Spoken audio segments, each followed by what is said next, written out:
መጽሐፍ ቅዱስ ባሪያ ይሰማል ተናገር እንዳለ እግዚአብሔር ይናገረናል፣ እኛም ደግሞ እንሰማለን። እንደዚህ ይላል በዮሐንስ ወንጌል ምዕራፍ 1 ቁጥር 1 ላይ እንደዚህ ይላል፣ በመጀመሪያ ቃል ነበረ፣ ቃልም በእግዚአብሔር ዘንድ ነበረ፣ ቃልም እግዚአብሔር ነበረ። ይህም በመጀመሪያ በእግዚአብሔር ዘንድ ነበረ፣ ሁሉ በእርሱ ሆነ፣ ከሆነውም አንዳች እንኳን ያለ እርሱ አልሆነም። በእርሱ ሕይወት ነበረች፣ ሕይወትም የሰው ብርሃን ነበረች። ብርሃንም በጨለማ ይበራል፣ ጨለማም አላሸነፈውም። ከእግዚአብሔር የተላከ ስሙ ዮሐንስ የሚባል አንድ ሰው ነበረ። ሁሉ በእርሱ በኩል እንዲያምኑ ይህ ስለ ብርሃን ይመሰክር ዘንድ ለምስክር መጣ። ስለ ብርሃን ሊመሰክር መጣ እንጂ እርሱ ብርሃን አልነበረም። ለሰው ሁሉ የሚያበራው እውነተኛው ብርሃን ወደ ዓለም ይመጣ ነበር። በዓለምም ነበረ፣ ዓለሙም በእርሱ ሆነ፣ ከሆነውም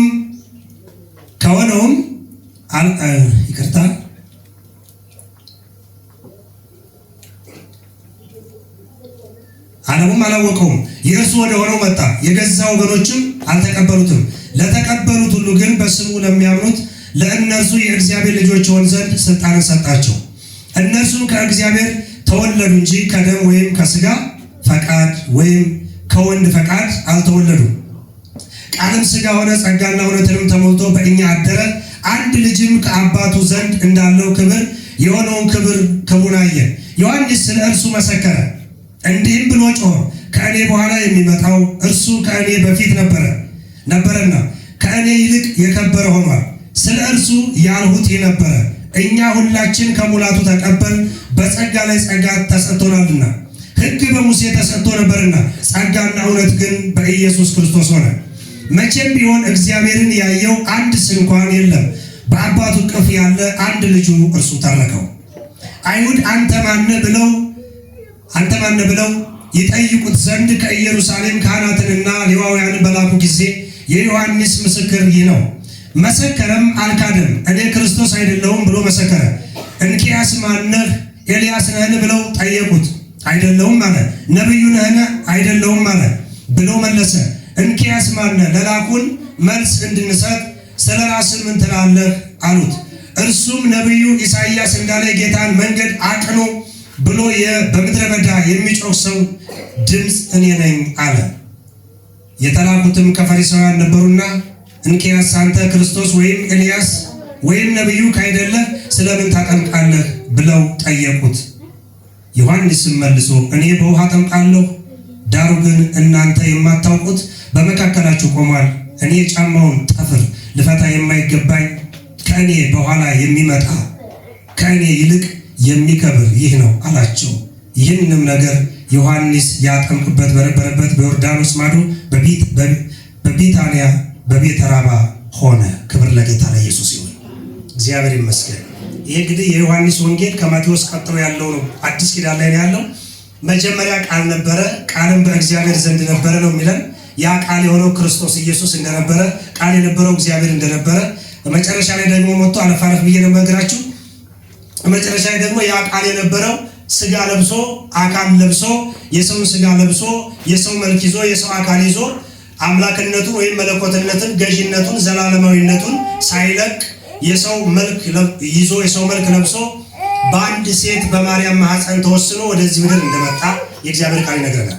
ስለዚህ በመጀመሪያ ቃል ነበረ፣ ቃልም በእግዚአብሔር ዘንድ ነበረ፣ ሁሉ በእርሱ ሆነ፣ ከሆነው እንኳን አንዳች ያለ እርሱ አልሆነም የሚለው ይሄ ሁሉን ፈጣሪ የሆነው ጌታ፣ ይሄ እኛ ብትሉ ይሄ ግዑዙ ሰማይና ምድር የምታዩት እያንዳንዱ ነገር የሰው ልጆች የሚጠቀሙበት ሁሉ እኛ ሳንቀር እግዚአብሔር አምላክ ጌታ ኢየሱስ ክርስቶስ በጌታ በኢየሱስ ክርስቶስ እንደተፈጠረና ወደዚህ ዓለም እንደተገለጠ መጽሐፍ ቅዱስ ይነግረናል። ለዚህም ነው መጀመሪያ ቃል ነበረ፣ ቃልም እግዚአብሔር ነበረ፣ ቃልም እግዚአብሔር ነበረ፣ ይህም በመጀመሪያ በእግዚአብሔር ዘንድ ነበረ ይላል። ይሄ አካል ለብሶ ስጋ ለብሶ ሰው ሆኖ የመጣው ለ33 ዓመት ተኩል በዚህ ምድር ላይ የተመላለሰው ክርስቶስ 12 ሐዋርያት አፍርቶ ወንጌልን ሲሰብክ የነበረው በዚህ ምድር ላይ የመጣው ጌታ ኢየሱስ እሱ አምላክ ነው ማለት ነው። ስለዚህ ወደዚህ ሰው ሆነ ስንል አምላክነቱን ለቀቀ፣ መለኮትነቱን ለቀቀ፣ ሰው ብቻ ሆነ ማለት አይደለም። ደግሞ ብዙዎቻችሁ እንደምናውቀው አምላክ ሰው ሆነ ስንል ደግሞ ኢየሱስ ክርስቶስ ተወለደ ስንል ከማርያም ማህፀን ወደዚህ ያለው ሳይሆን ዘላለማዊ እንደሆነ መጽሐፍ ቅዱስ ይነግረናል። ለዚህ ነው በዮሐንስ ምዕራፍ 17 ላይ ቁጥር 4 ላይ እኔ ላደርገው የሰጠኝን ስራ ፈጽሜ በምድር አከበርኩ ይልና አባቶ ቀድሞ በነበረ ክብር በአንተ ዘንድ አክብረኝ ይላል። ስለዚህ ጌታ ኢየሱስ ክርስቶስ የነበረ ያለ አምላክ ነው ማለት ነው። ስለዚህ መኖሩን የምናረጋግጠው ከማርያም ከተወለደ በኋላ አይደለም ማለት ነው። ወደዚህ ምድር ከመጣ በኋላ እሱ መለኮት ነው፣ ዘላለማዊ ነው፣ አልፋ ነው፣ ኦሜጋ ነው፣ አሚን የሆነ የታመነ እውነተኛ ምስክር ነው። እግዚአብሔር አምላክ የተባረከ ይሁን። ያለ የነበረ ወደፊትም የሚኖር መጀመሪያና መጨረሻ የሌለው መድኃኒታችን ኢየሱስ ክርስቶስ ነው ማለት ነው። ስለዚህ ለሰው ሁሉ የሚያበራው እውነተኛው ብርሃን ይለዋል። ለሰው ሁሉ የሚያበራ እውነተኛው ብርሃን ጨለማም አላሸነፈውም ነው የሚለው ቁጥር 5 ላይ ነው።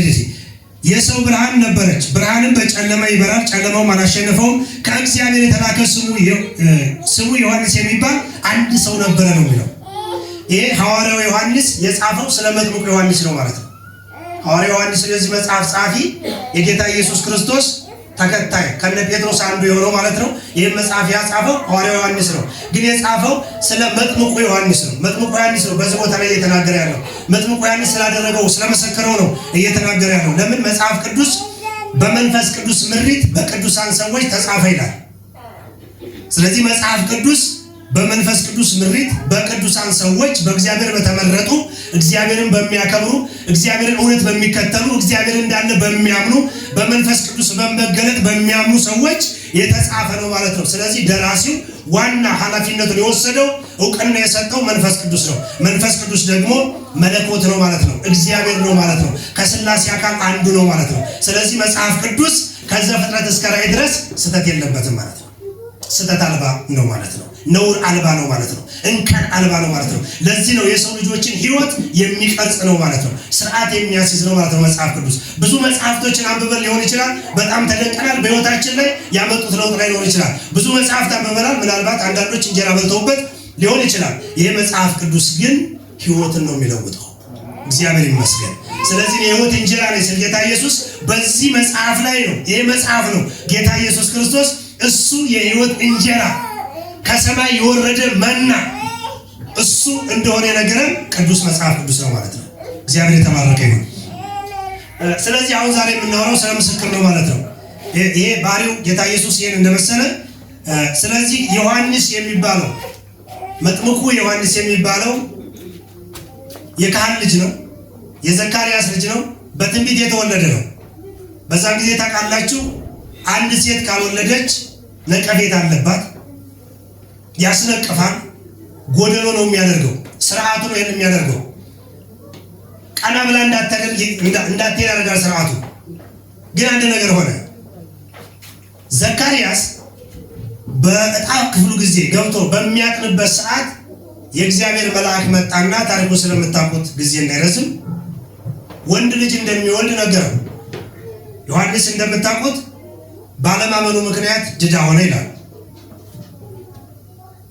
ግን ድዳ ቢሆንም ሊሰጠው ያለውን እግዚአብሔር ሊወለድ ያለውን በመልአኩ የተነገረው ትንቢት ዘካርያስ ከመወለድ ግን አልቀረም።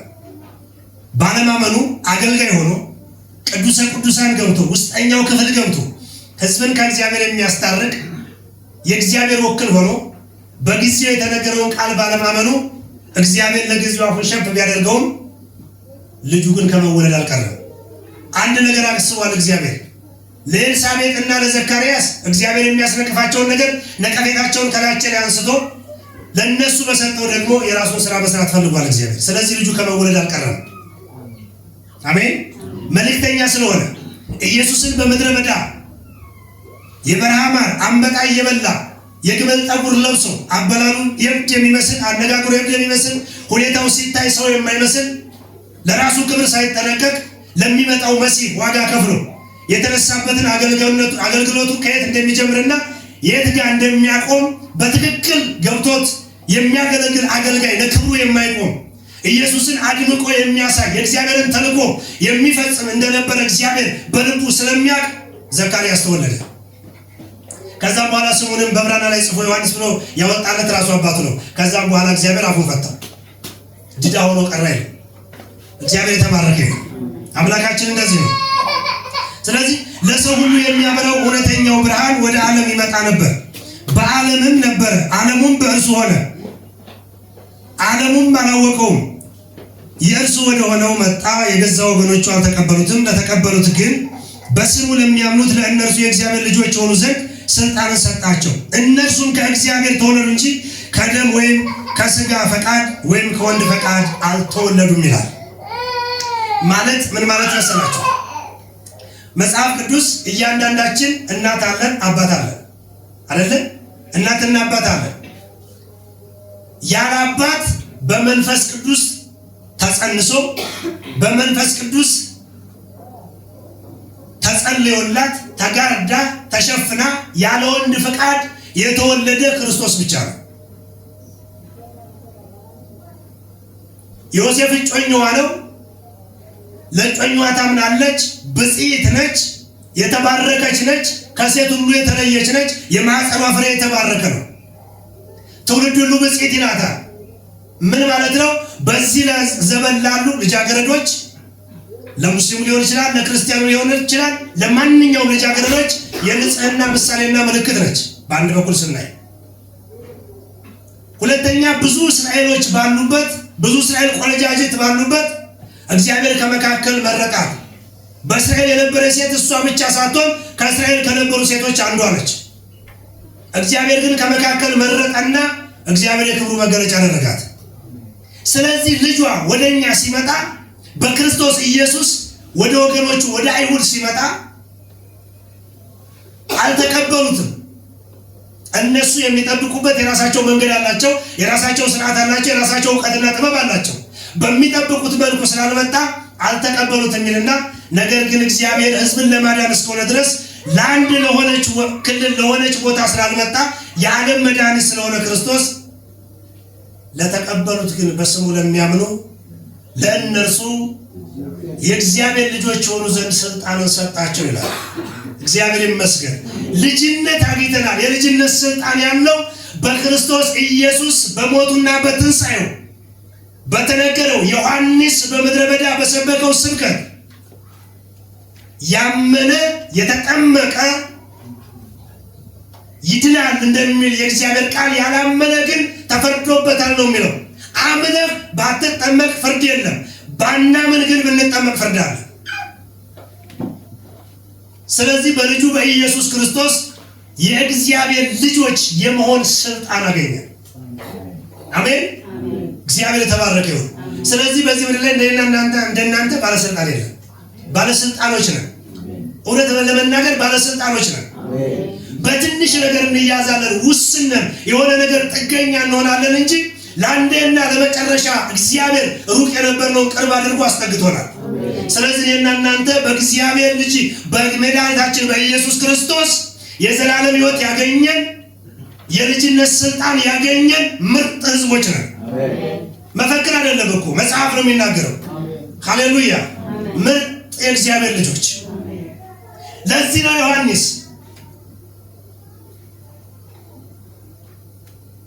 ዮሐንስ የሚባል አንድ ሰው ነበር ይላል። ዮሐንስ የመጣው ሕይወት ለመሆን አይደለም። ዮሐንስ የመጣው ሕይወት ለመስጠት አይደለም። ዮሐንስ የመጣው ብርሃን ለመሆን አይደለም። ዮሐንስ የመጣው የዘላለም ሕይወት ለመሆን አይደለም። ድንቅ ስብከት ነው። ድንቅ አገልግሎት ነው። የሚገርም አገልግሎት ነው ያገለገለው። ማንም ያላገለገለውን የካህን ልጅ ሆኖ የጥሩ ቤተሰብ ልጅ ሆኖ ካህን ስር ቁጭ ብሎ ቤተ መንግስት ቁጭ ብሎ እየተሰማ ብዙ ነገር እየተደረገለት መኖር ሲችል ያን ሁሉ ክብር ትቶ ከላይ ክብሩን ትቶ ለሚመጣው ለክርስቶስ ኢየሱስ ምስክር መሆን ቀላል አይደለም። ነገር ግን እሱ የመጣው ሕይወት ላይሆን ሳይሆን ሕይወት የሚሰጠውን ክርስቶስን ለማስተዋወቅ መጣ። ሕይወት የሚሆነውን ክርስቶስን አድምቆ አጉልቶ በሰው ልብና አእምሮና ጭንቅላት ላይ ለመክተት ክርስቶስ መጣ። ጭንቅላታቸው በእውቀት ያበደ ስመጥር የተባሉ አንቱ የተባሉ በዛ ምድር ላይ አሉ። በጣም በትዕቢት የተሞሉ ወታደር አለ፣ ፈሪሳውያን አሉ፣ ጸሐፍቶች አሉ፣ የሕዝብ አለቆችና ገዢዎች አሉ። በእነሱ ፊት መናገር ከባድ ነው። ሕዝብ ከእነሱ ጋር ነው። አንድ አባት ሲናገሩ እንደዚህ ያሉ ትዕቢት ማለት በአንጎል ውስጥ ያለ እጢ ነው። እጢ ደግሞ እዚህ ጋር ከፈነዳ መላ ሰውነትን ያበላሸውናል። ለዚህ ነው ዮሐንስ እናንተ የእፉኝት ልጆች ከዘመኑ ቁጣ እንድታመልጡ ማን አመለከታችሁ አላቸው። እፉኝት በባህሪው እናቱን ገድሎ ነው የሚወጣው። ሁለተኛ የመውለድ ዕድል የላትም። የእናቱን ወድ ነክሶ ይህንን ቦጭቆ ነው የሚወጣው። ስለዚህ በዘራቸው እንደዚህ እየተወራረሰ ነው የሚመጣው ፉኝት። ስለዚህ ከመሞት ከእንደዚህ አንድ ጊዜ ታሪክ ለሌለው ህይወት ለማይደገም ህይወት ሞታችሁ ከምትቀሩ ለዚህ ለዘላለም ህይወት እንድትበቁ ማን አበረከታችሁ ብሎ የተናገራቸው ለዛ ነው። ሰዎቹ ቀላል አይደሉም። እግዚአብሔር የተባረከ ይሁን።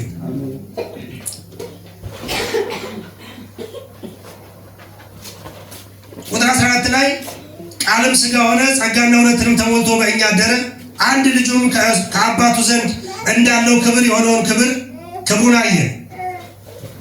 ዮሐንስ ስለ እርሱ መሰከረ፣ እንዲህም ብሎ ጮኸ፣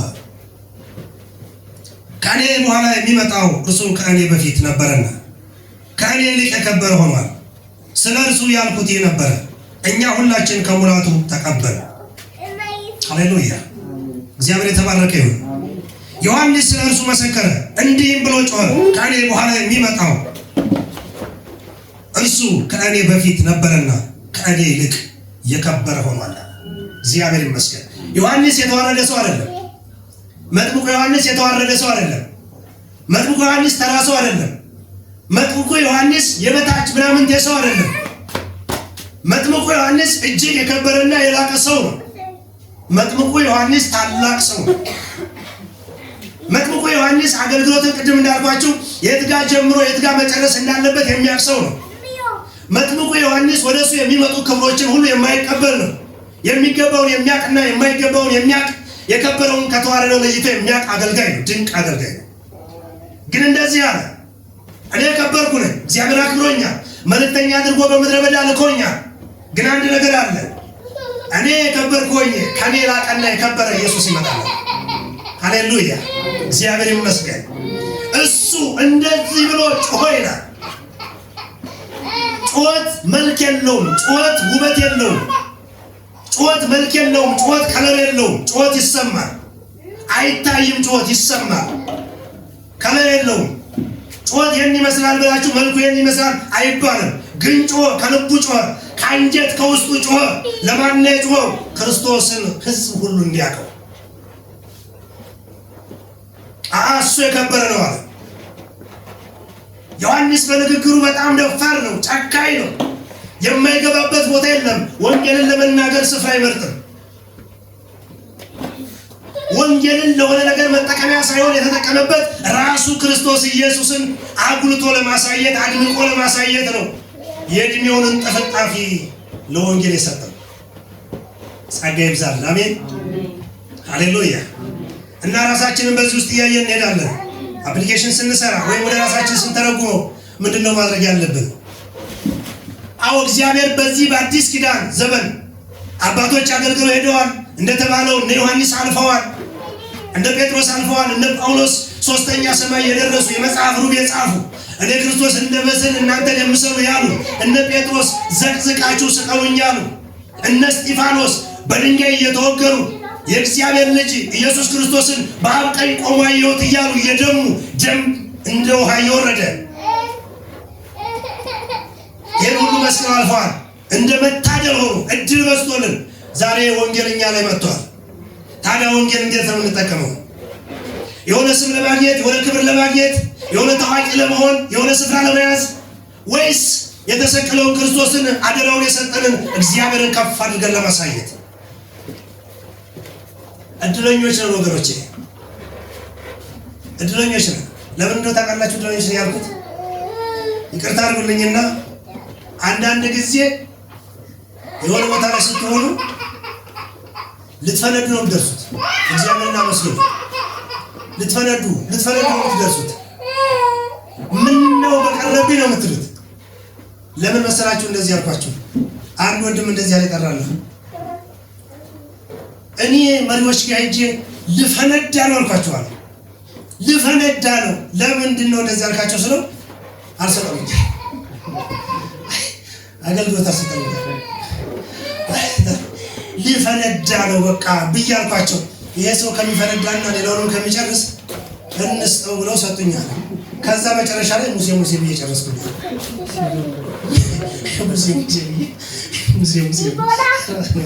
ሙሴ ከመጨረሻ 32 ደቂቃ ሙሴ ብዬ ጨረስኩኛል። በቃ ሙሴ ጠርቼ ለካሱ ሙሴ ስለሚወድ የሚወደውን ስም መድረክ ላይ ወጣና ጠራ። ከዛ በኋላ ተነፈሰ፣ ሳይፈረዳም ሰፈሩ ሰላም። እግዚአብሔር ይመስገን። እኛ ግን በጤና እውነቴን ነው በጌታ ፊት አንዳንድ ጊዜ ባለማስተዋል የተነሳ የምገባው ነገር አለ። አንዳንድ ጊዜ ባለማስተዋል እግዚአብሔር ድል ሲሰጣችሁ የተለመነ የሚመስለን ነገር ካለ እኔ ብዙ ወራቶች ከዚህ ቀደም ማድረግ ያለብኝን ነገር ባለማድረግ መታዘዝ ያለብኝን ነገር ባለመታዘዝ ብዙ በህይወቴ ላይ የጎደሉ ነገሮች አሉ። አንዳንድ ጊዜ ጥሩ ያደረግን ይመስለና ሳናቀው ጥሩ የሆነ ይመስለናል እና የመጨረሻው ነው ንስሐ ገብቻለሁ ጨርሻለሁ። እግዚአብሔር የተባረከ ይሁን። ግን እግዚአብሔር እድል ሰጥቶናል አይደለ? እድል ሰጥቶናል። እድላችን እንጠቀም። ይሄ ቦታው ርካሽ ስለሆነ ሳይሆን እግዚአብሔር ስለሚፈልገን ነው እድል የሰጠን። የተሰጠን እድል ግን በአግባቡ እንጠቀምበት። ሃሌሉያ። ዝማሬያችሁ ከዚህ የበለጠ ጎልቶ እንዲወጣ እኔ አሁን ጥያቄ አለብኝ። እስቲ ለምን አይዘምርም እላለሁ። ከመጀመሪያው በጣም ስለምወድ ይቅርታ በጣም ስለምወድ ከመጀመሪያው ማለት ነው። ማለት እኔ ሌላ ነገር ለማለት አይደለም። እዚች ቦታ ላይ 40 ቀን ሁለት እኔ ያስፈጫለሁ። መጀመሪያ ወርቅዬ ይመጣል። እግዚአብሔር ይመስገን። ይሄ ራሱ ትልቅ መታደል እንደዚህ ዘማሪ ማፍራት አይደለ? እንዲህ ዘማሪ ማፍራት ዛሬ ቁጭ ብሎ እንደዚህ መስማት ትልቅ ክብር ነው ወዳጅ፣ ቀላል ነገር አይደለም። ዛሬ ፓስተር እንደዚህ ቁጭ ብሎ መስማት፣ ሌላ ሰው ሲሰብክ መስማት፣ እግዚአብሔር የተባረከ ይሁን። የሚናገረው አጥቶ ነው፣ ሌላ ሰው የሚያገለግል ጠፍቶ ነው አለ። እግዚአብሔር እድል ሲሰጠን እድላችንን በአግባብና በስርዓት እንጠቀም። አሜን ሃሌሉያ። ቦታውን የሚሸፍን ሰው ጠፍቶ ሳይሆን ማገልገል ያለበት ሰው በሰዓቱና በጊዜው ማገልገል ስላለበት ብቻ ነው። ዮሐንስ እንደዚህ አለ፣ እኔም እንዳልኩት የከበርኩ ሰው ነኝ፣ የካህን ወገን ነኝ። አባቴ ስመጥር ነው፣ ቀላል ሰው አይደለም። ውስጥ ቅዱሳን ገብቶ የሚያገለግል የካህን ልጅ ነኝ፣ የካህን ዘር ነኝ። ያንን ቦታ መሸፈን እችላለሁ። ግን አንድ ነገር አለ፣ አባቴ የሚያገለግለው አምላክ እኔ ለእናትና ለአባቴ ስሰጥ እናትና አባቴ ሽሩ እያሉ እዛ እንዲያስቀምጡኝ ከእናትና ከአባቴ ስር ዝም ብዬ የሆነ እንድመላለስ ሳይሆን አንድ ነገር አስቡ ነው። እናቴ ከነቀፌታ ነፃ እንድትወጣ ልጇን ሰጣት። እኔም ደግሞ በሰጣት ልጅ እንመሰራለት ስራ ስላለ ወደ ምድረ በዳ ላከኛል። ሃሌሉያ። እናትና አባቶቻችን ነው ታውቃላችሁ፣ ፊታችን እንደዚህ እየዳበሱ ምን ሆነ ነው እዚህ ጋር ተቆርቆ ምናምን እያሉ ሊያሽሞነሙኑ ይችላሉ። ግን እሱ በቂ አይደለም። እንድንሄድለት እግዚአብሔር ይፈልጋል። እንደገና እግዚአብሔር ያንሳል። አሜን። እንደገና በወንጌል ኃይል በመንፈስ ኃይል እንደገና እግዚአብሔር ያስነሳል። ሃሌሉያ። እሱ ከኔ በፊት ነበርና ከኔ ይልቅ የከበረ ሆኗል። ዮሐንስ የ30 ዓመት ሰው ነው ማለት ሰው ሊኖር የሚችለውን እድሜ 70-80 ዓመት ሊሆን ይችላል። ግን 65 ዓመት ነው የኖረው። እሱ ዘላለማዊ ነው፣ እሱ ሰማይ ነው፣ እኔ ምድር ነኝ አለ። አሁን የምታመጡት ክብር የሚመደነገረው ነገር እኔ የምመሰክረው ለምድሩ ሰው ክብር እንዳገኝ ሳይሆን ሰማይን ቀዶ ለመጣ ክብሩን ትቶ ለመጣ አምላክ ለሆነ ለሱ ለመሰክር እግዚአብሔር ልኮኛል አለ። ስለዚህ ዮሐንስ የሚያገለግለው አገልግሎት ኪሳራ እንደሌለበት ክብር ግን ለራሱ ክብር ፈልጎ እንደማያገኝ ግን ከክብር እንደማይጎል ደግሞ ተረድቷል ማለት ነው። እግዚአብሔርን እያገለገለ ሰው አይዋረድም። እግዚአብሔርን እያገለገለ ሰው ታች አይሆንም።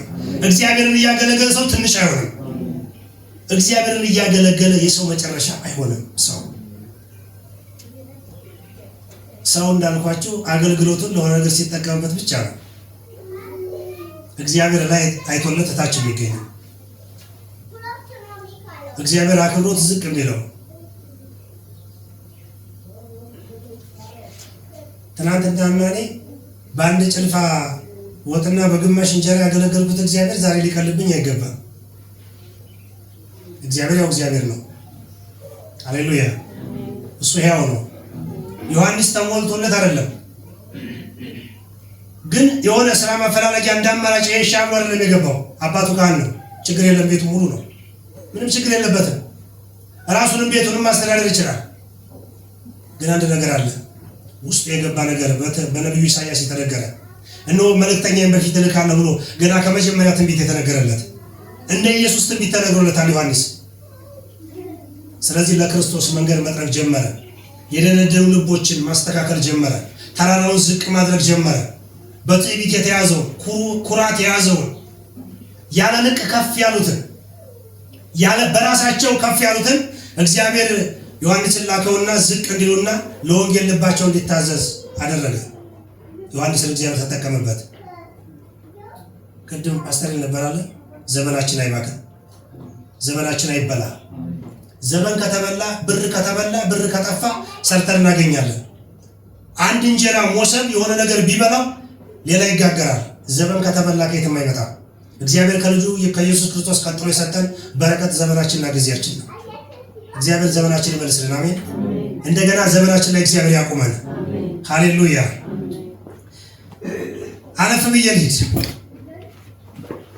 ቁጥር 19 ላይ አይሁድም አንተ ማን ነህ ብለው ይጠይቁት ዘንድ ከኢየሩሳሌም ካህናትና ሌዋውያን በላኩበት ጊዜ የዮሐንስ ምስክርነት ይህ ነው፣ መሰከረ፣ መልካም ነው።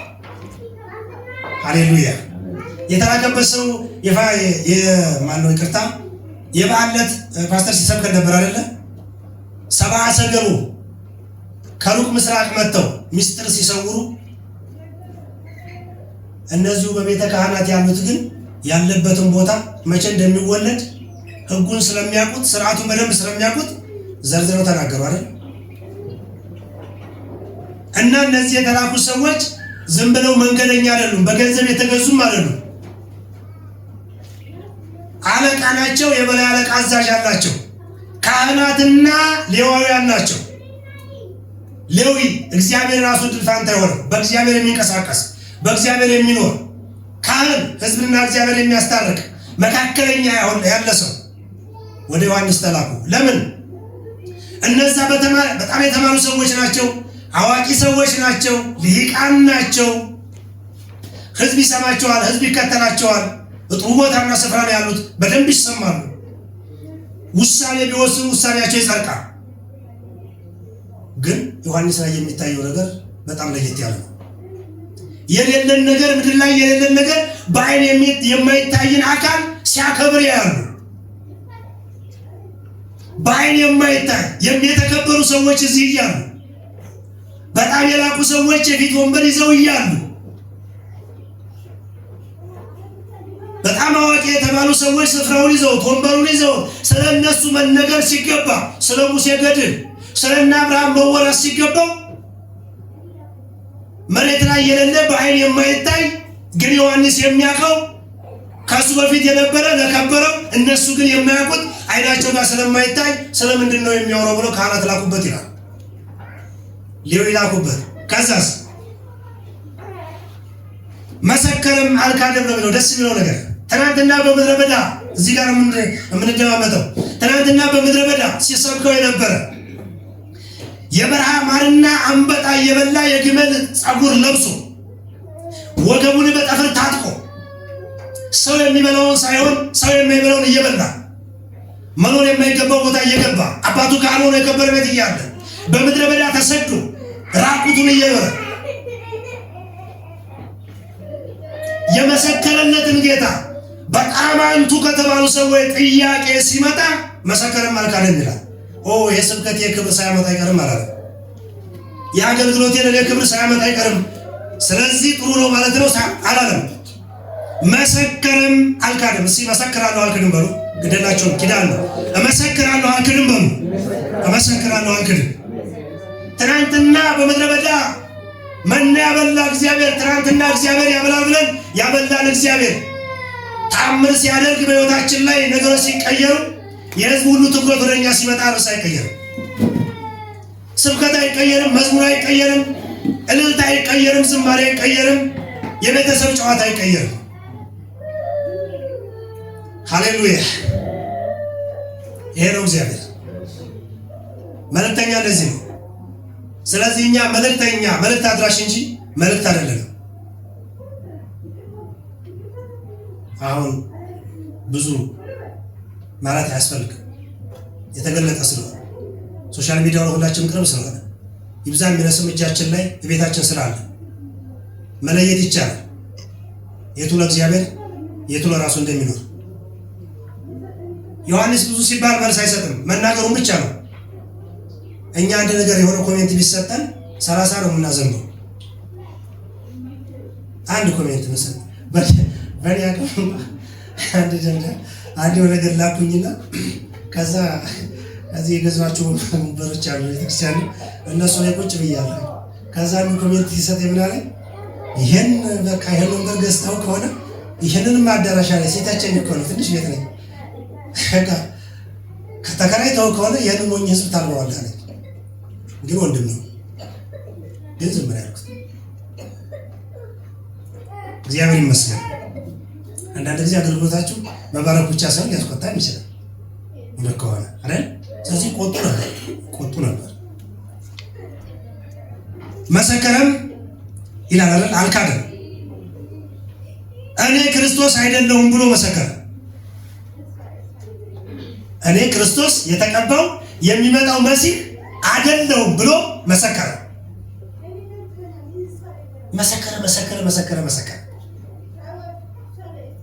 መሰከረ። እግዚአብሔር ተባረከ ይሁን። እኔ ክርስቶስ አይደለሁም ብሎ መሰከረ። እንኪያስ ማን ነህ? ኤልያስ ነህ ብለው ጠየቁት። ኤልያስ ይመጣል የሚል ትንቢት አለ። ኤልያስ ነህ አሉት። ስለ ኤልያስ በደንብ ያውቃሉ።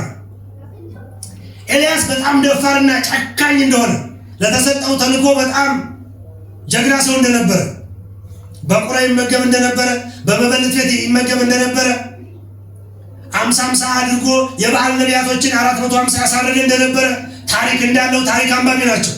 ከዘፍጥረት እስከ ራዕይ ያነባሉ። ኤልያስ ነህ አሉት። ምክንያቱም በእሱ ላይ የሚገለጠው ክብር ቀላል አይደለም። ግን አንድ ሰው አልፈወሰም። ዮሐንስ አንድም የሆነ ነገር አላደረገም። ግን በንግግሩ ሰዎች ይፈርሳሉ። አእምሯቸው ላይ ያለው እውቀት ብትን ይላል። እሱ ሲናገር፣ በእግዚአብሔር መንፈስ ሲናገር፣ በእግዚአብሔር ተነድቶ ሲናገር፣ በመንፈስ ቅዱስ ምሪት ሲናገር፣ አንድ እግዚአብሔር ቃል ሲናገር አካባቢ ሁሉ ይናወጣል። ሸክ ነው የሚያደርጉት።